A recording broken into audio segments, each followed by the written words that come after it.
I want to welcome everybody here today. It's good to see those smiling faces, good to see the people on Zoom. I want to remind you to not just turn your sound down on your phone, but either shut it completely off or put it on airplane mode so that we have more band. Thank you. I never know those right terms. The bandwidth that we need for the Zoom. So we're going to start with our opening hymn. It's in the Green Hymn Book, Worship and Song, and it's number 139. And I'm going to step away from the microphone. Please stand as you're able.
Well, it's time for the children's sermon. I'm not certain that there are children here. If there are children here, come on down. If there are not, I'm going to go ahead and do the children's sermon. Change is hard. That's the title of my children's sermon. Mike and I have been blessed in so many ways, but one of those ways are our three beautiful children. They are so different from each other, and we celebrate that uniqueness in them because they're beautifully and wonderfully made. But today, Mike's sermon is on change. So I want to focus on the one child of ours who had a very difficult time with change, Andy. Andrea Beth Goss was born on August 14th, 1974. She was so tiny and so beautiful. And on the day she was born, Mike presented me with a planter. On the outside of that planter, it said, "From the smallest things, great happiness brings." And I thought, wow, that sums it all up right there. We lived in Newmarket, Indiana. We bought our first house there. Turn left. It cost $17,500. And we thought, how are we ever going to pay for that? But it was the cutest house, and when a woman sees a house she really likes, she's going to get it. It was a white Cape Cod, had a black roof on it, it had black shutters. It was just a 2-bedroom, but it was just perfect for us, and we absolutely loved it. We moved there because Mike was an editor for the Crawfordsville paper, the Crawfordsville Journal Review. Thank you. How soon I do forget. It was a great job, but being an editor for a small town newspaper does not pay a lot of money. But we were happy. Then he was offered a job, a full-time job for the National Guard, Stout Field, Indianapolis, and we jumped at the chance because it was a raise in pay. 65. And we thought, a 1-hour commute to Indianapolis, not bad. Until Mike came home 2 times and said he had gone off the road because he went to sleep and hit the median, and we decided, okay, that's enough. We're going to leave this little house that we love, but maybe, just maybe, we can replicate it and it'll be perfect. So we built a house. It was a white house with black shutters and a black roof, and it was a Cape Cod, and it was perfect, we thought. But every time we pulled in the driveway, Andrea would start crying and say, "I don't want to go to the new house. I want to go home." What she didn't know was she was kind of reflecting the way I felt too. We left family, we left friends. It was just a peaceful thing in Newmarket, and this was just a house. Well, when Andrea was 3, Mike bought a Datsun pickup truck that we outfitted with a camper shell on the back. I built a box that went in the back of that camper shell that fit up against the cab, and it had a hinged lid on it. We stored camping things in that box, and then at nighttime we'd take the hinged lid, put it out, rest it on the wheel wells, and the girls would sleep on top of that hinged box. Mike and I, because we're short, we could fit our feet underneath that hinged lid. It was poor man's camping. I'm sure people made fun of us, but we had a good time. But as all vehicles do, it got age on it and we had to sell it. So while we were at the dealership and we were negotiating a deal, we looked around and Andrea was no place to be found. So we went out looking for her. We found her in the back of that Datsun pickup truck in an L shape, right next to the tailgate, crying because she didn't want to give up that truck. You know, we all had a good time in it. And so it was difficult for all of us, but it was time to trade cars. Then when she went to school, every year, she would go through about 2 weeks of crying because she wanted to be back in the classroom she had had the year before. She knew the teacher, she knew all the students in there, and she wanted it back. But after a couple of weeks, she was fine. But then we just had to go through it all again the next year. Andrea and I were out looking this week for a potential different home for her and her family. She and David, her husband, and their 2 boys have lived in the same house for 23 years. And guess what? It's a Cape Cod. Yeah. They're having a hard time giving it up because that's where their memories are, where they were raising their boys. but it's time. They're running out of room. Hanging on to what was can be crippling. Looking forward to what can be makes you grow.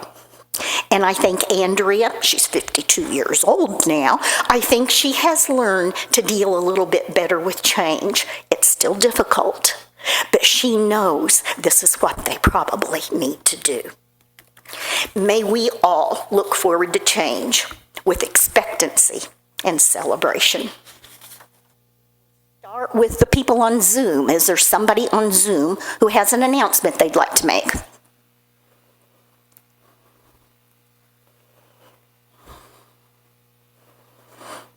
If not, we will move to the meeting room, and it looks like Amanda has an announcement.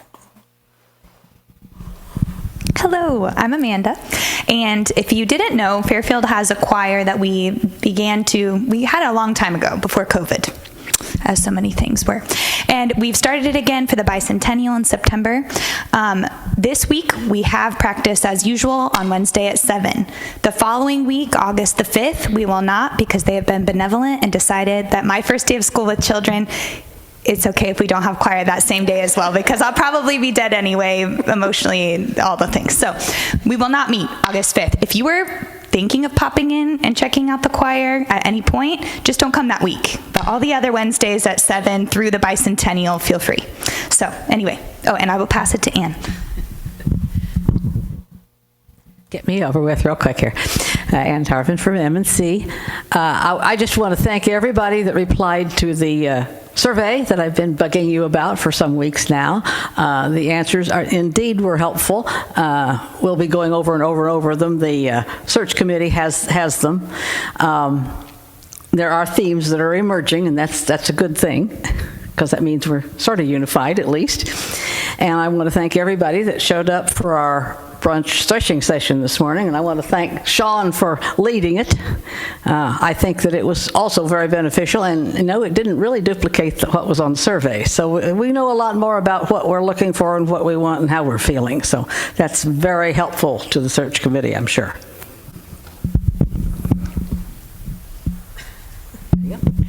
Hi, it's Linda Lynn. This is an announcement about an upcoming concert on August the 4th at Holiday Park. They have a Rock in the Ruins series of concerts, and Jesse Wells, my very favorite protest singer, is going to be there. If you haven't run across Jesse Wells, please go online and look him up. He's late 30s. He has a combination, I think he's this generation's combo of John Prine, Woody Guthrie, and Bob Dylan. He's a prolific writer, and it's all from the headlines of the paper.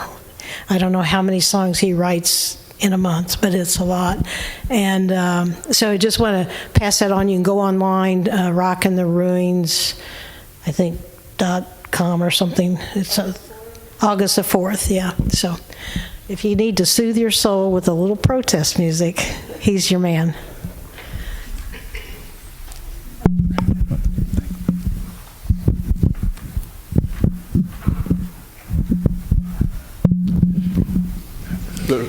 The writing group, I'm sorry. Go ahead.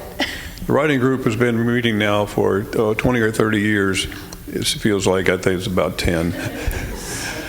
But we meet at 1 o'clock this afternoon, and it's okay if you want to just come and observe. If you want to be a writer or just want to listen to writers, and here comes the boss. So and I've written about 120 memoirs now because I'm married to the teacher. 1 o'clock. I'm Sarah Lookabill, and we are having our women's group meeting tomorrow, our regular every fourth Monday group at 11 o'clock, and anyone who wants to come is invited. It'll be in the dining room. And we are going to be discussing the bicentennial pitch-in at that meeting because we agreed to coordinate that dinner or lunch, whatever. It's going to be a little different than our usual pitch-ins, but you'll be hearing more about it later. I was going to put it in the newsletter, but we're not meeting till tomorrow, and the newsletter deadline was Friday. So we'll be sending out probably more than one email about the pitch-in, so just look for that. It'll just be a little bit different than our usual one, but anyhow, we look forward to everybody eating lunch on the 13th of September.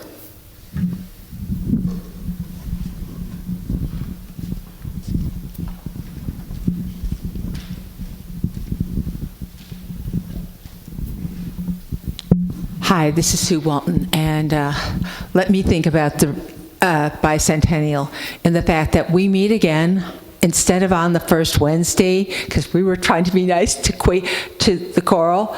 We're going to meet on the first Tuesday of the month at 7 o'clock and the like. So for those of you who are thinking of Wednesday, no, you got to think Tuesday. And it'll be a week from this Tuesday, which makes it the 4th. And then wearing a different hat. All right, what did I lose? We need to think, all right, I think I'm going to give this back to you, and I'll remember my other thing that I was thinking about.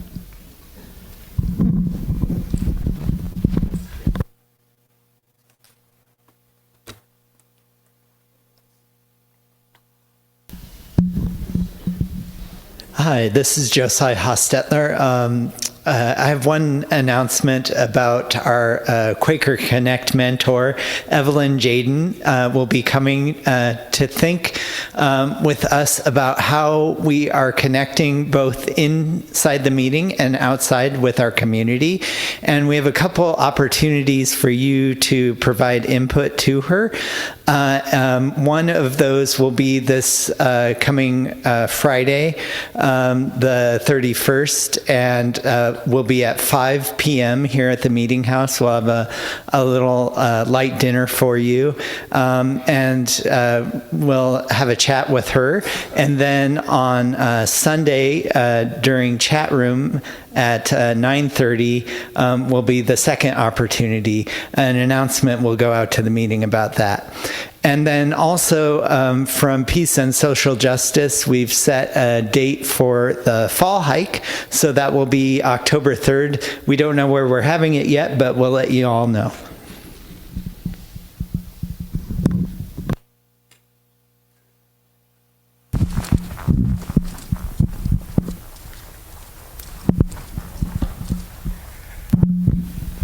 Jeff Gabbard. I don't see Sandra here, so I'll put in a plug for her, but Sandra Hayes Hartman will have a play as part of Indie Fringe. I think it starts August 14th and runs for about a week, called Whatever Happened to Goldilocks.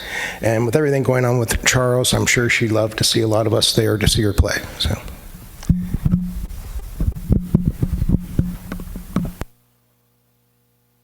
I would like to ask Rex to come up and do the prayer.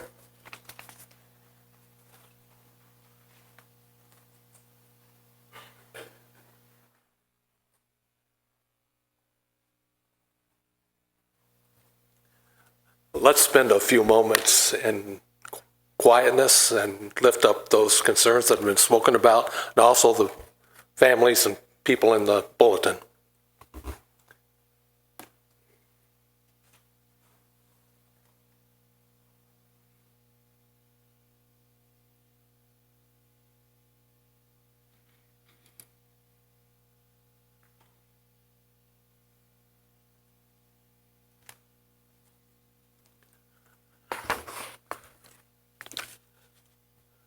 God of the still small voice, we've had an eventful morning for those who attended the threshing session. We thank you for the space you've given us to speak and to listen and to be heard. And thank you for the leadership and guidance of Sean. May the truth that we heard this morning be carried forth in love and humility. Guide us now in hearing your voice once more.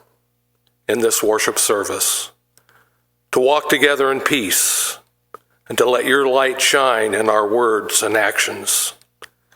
As we move forward, help us to thoughtfully discern what is extraneous to our life together, to discern what is important in your calling to be a Quaker meeting, and to be excited about the possibilities that lie in our future, and to accept the change that might occur. Above all, let us hold on to those values that make Fairfield Friends a loving, supporting community that looks after the sick and the needy in our midst. So we lift up to you all who need our prayers of strength to get through whatever they're going through. We pray for each person and family, including those that were mentioned in our service today, who may need our care and support. In this time, we also expand our prayers to include our neighborhood, our city, our state, nation, and the world. We pray for a world that, with the help of the anvils of peace and understanding that we carry, bends the world towards justice and peace for all. Thank you for your constant presence of light in a world often shadowed in darkness. Thank you for your love that you always give us faithfully. Amen.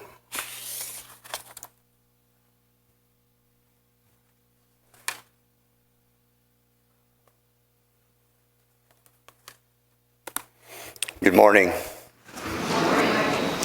There are several people here who weren't with us earlier when we had a meeting that began at 9 o'clock this morning, and if you're wondering just what that's all about, we held what was called a threshing session, a little bit unique to Quakers.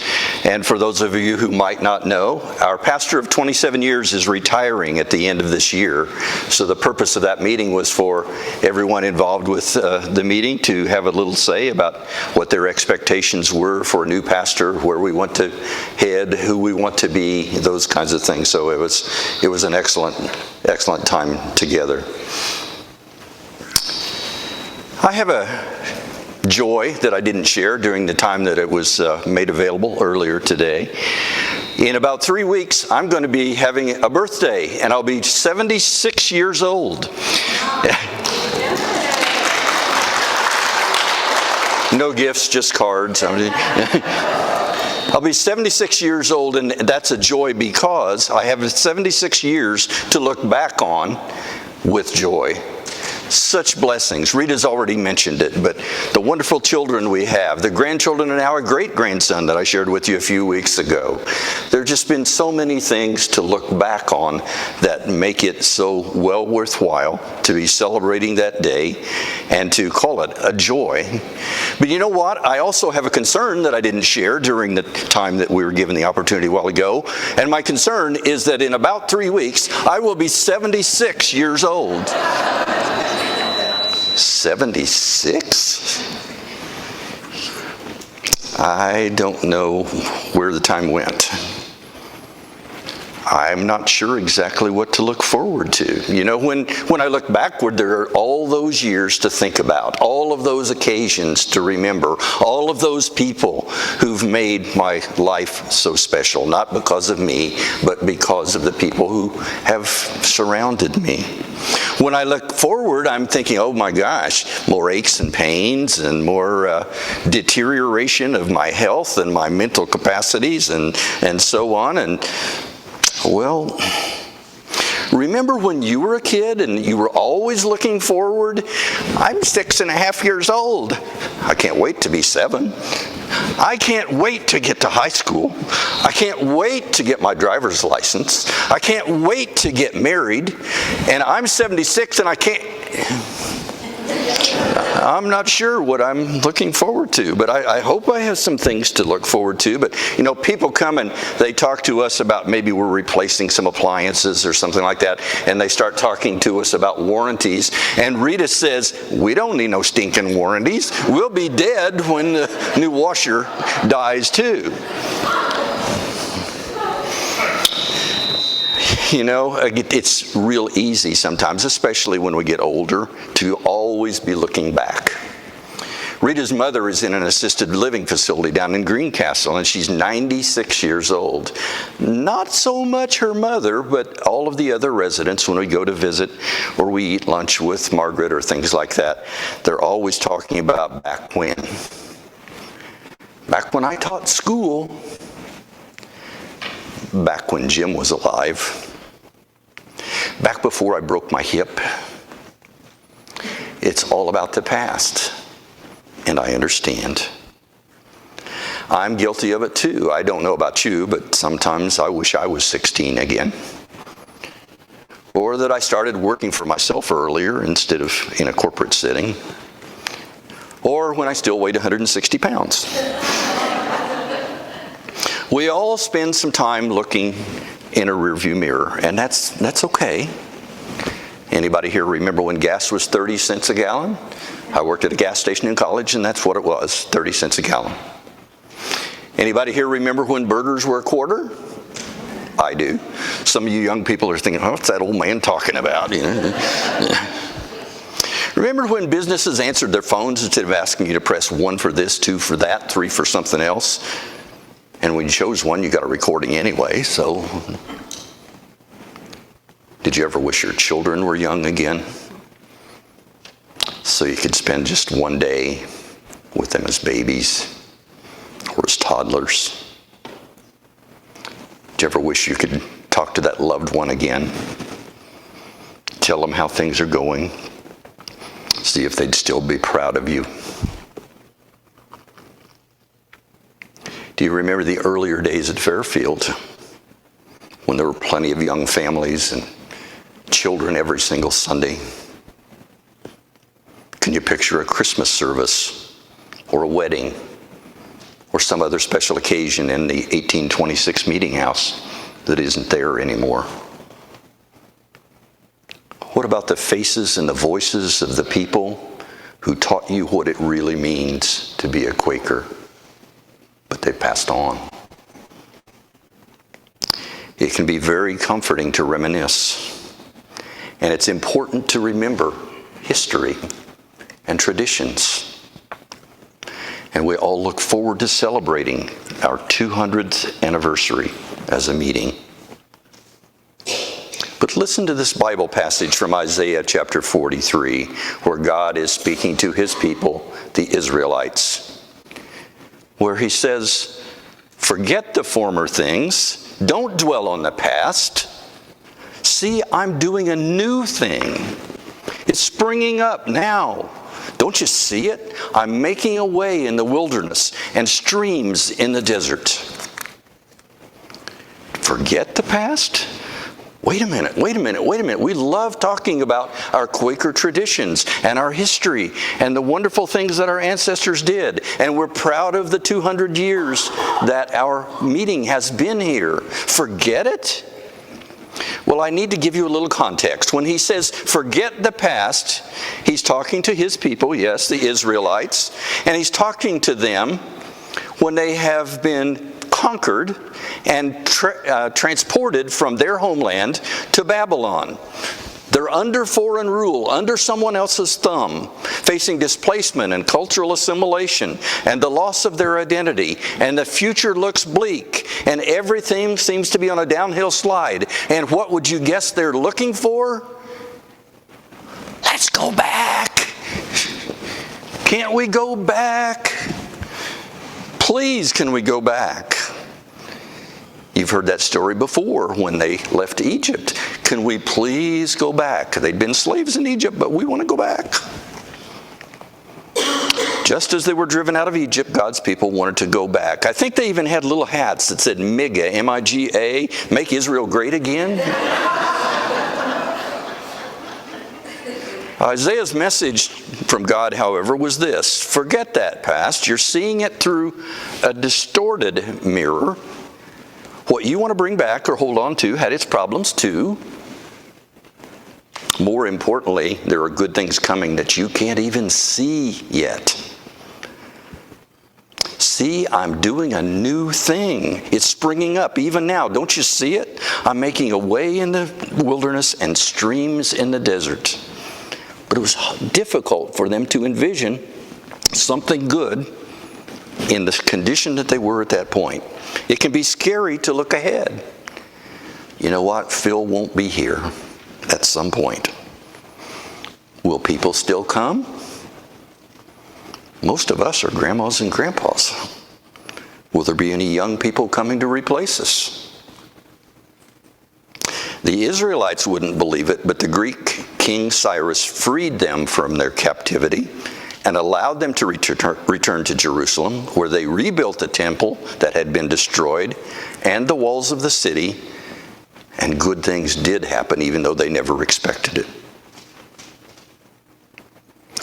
We spend a lot of time looking in the mirror, but what if we had a way to look forward? Not only to see, well, let's say it this way, a way to look forward to see the possibilities, what could happen. Any of you have one of those toy periscopes when you were a kid? You know, you look in the lens down here and you can see over the wall or see around the corner, that thing. If we only had a periscope to look ahead to see the possibilities for a Fairfield Friends meeting, if we could look ahead to allow us to see what Fairfield's future could be, imagine the possibilities. Picture a meeting house filled with 20 and 30 and 40-year-olds along with all of their children. Picture a meeting house that's hosting different groups and different events nearly every day or evening of the week. Think about having programs that address the needs of those who have different schedules, different issues, different ways of communicating, different preferences in music than we do, difference in many ways. Or this, picture a Friends meeting that actually has fewer committees. Shorter meetings, but more people with the time and energy to make things happen. Imagine Fairfield having online members all around the world contributing not just money, but insights and ideas that make the meeting flourish. Imagine a team of young, dynamic staff members with different but complementary skills. People to open our eyes to new possibilities and focus our attention more on how to share the light with others, and maybe a little less time on planning Easter egg hunts and ice cream socials. We love those things, but we also need to think differently and think ahead. Change can be scary, but it can also be exciting. Imagining the excitement and magic that would come if we allow God to do a new thing. We look backward, we look forward, but to create a future that is meaningful to all of us, we also need to look out the window or go through a door. The world is changing, and so is our community. Rita and I hosted a July 4th party, and we had lots of people from our neighborhood come over, and everybody was talking about how wonderful it was to live on our street. Everybody is so helpful, so friendly. We look out for each other. It's wonderful. But one neighbor said, you know, it's so good living here in Plainfield that it's sad how those people from the west side of Indianapolis have discovered it, and they're coming here.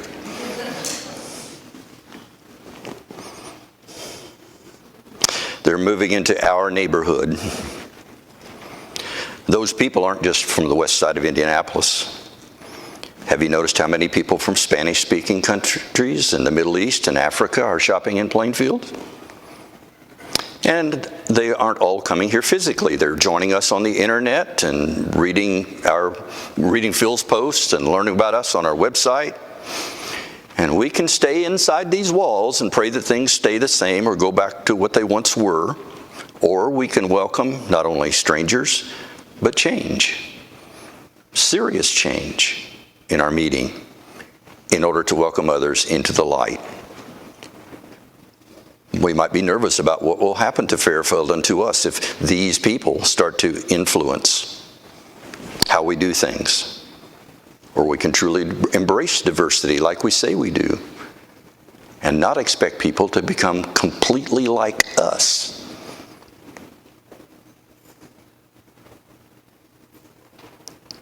There are things in the past that we need to absolutely hold on to. But we need to thresh and separate the wheat from the chaff. What matters? Well, we always do it this way. That's not what matters. We believe these things because that's what matters.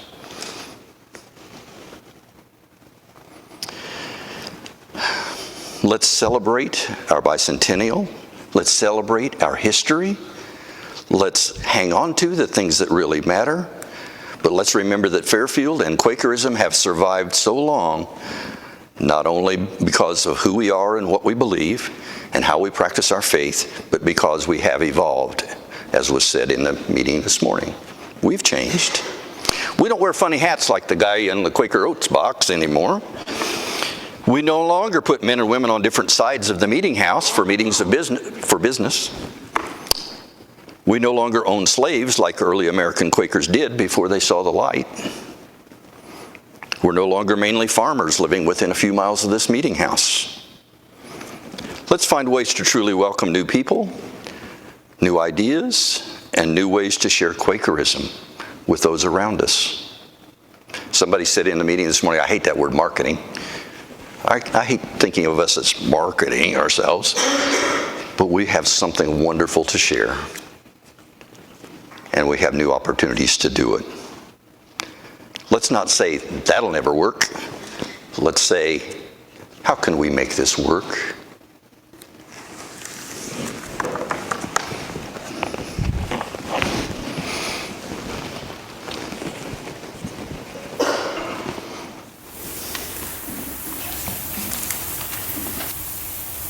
It's generally difficult to talk about change.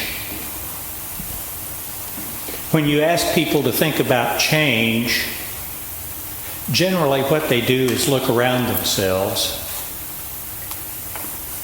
and think that the future will look very much like the present.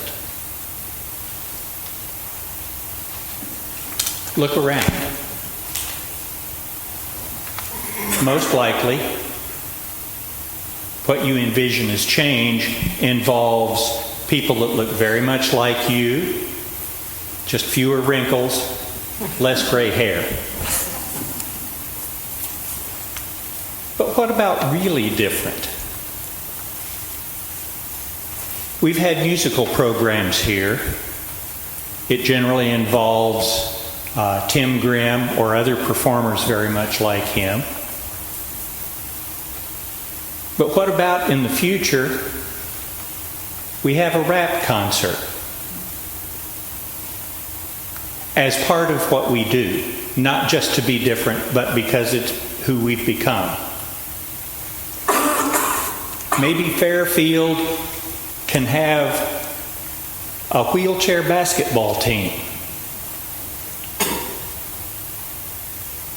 There are lots of possibilities out there that it's really hard to imagine now, but they are also part of our possible future. All we have to do is think a little more broadly.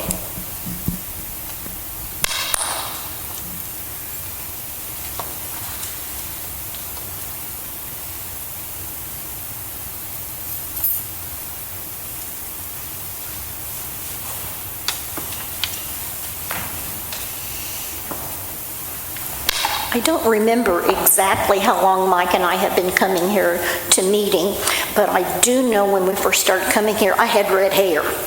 So it's been a while. But another way that we have changed is when we first started coming here, we passed the collection plate. We no longer do that. We have collection plates on the back. If you wish to put some money in there, that is great.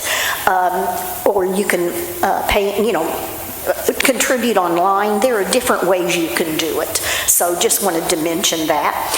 We are ready for a closing hymn. It's number 8 in the green worship and song hymnal.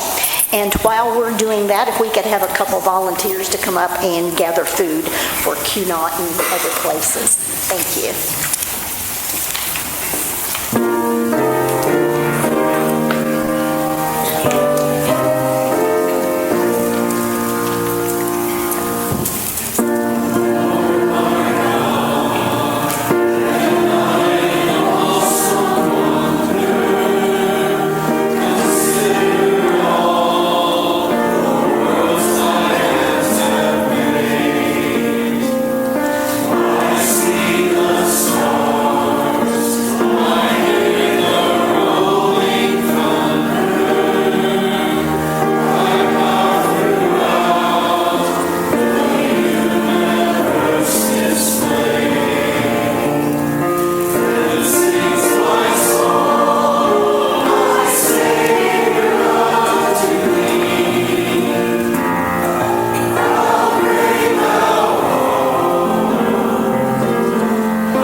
this was not planned, but I always read the history of the hymns, and I thought I had read this one and I didn't remember it, but this was originally a Swedish hymn, which I always grew up thinking of it because it was popularized in the Billy Graham Crusades, so I always was like, ooh, I don't know if I like that hymn. But then you read the words and you're like, I do like this hymn. Okay, anyway, but I was just leery from childhood, and it was originally Swedish, but I think one of the most beautiful things was that it was translated into English by a missionary who heard it sung in Ukraine and was inspired by the view of the Carpathian Mountains to write 3 of the 4 verses that we sang today. And another quotation that has just been on my heart all day, and I'm sure I'm going to mess it up a little, but it's by Maya Angelou, so look it up, that courage is the most important of all virtues, for without it we cannot practice any of the others fully. Thank you for being with us today, friends. May you go in peace and greet each other and be this beautiful community here and out in the world. Thank you, Amanda.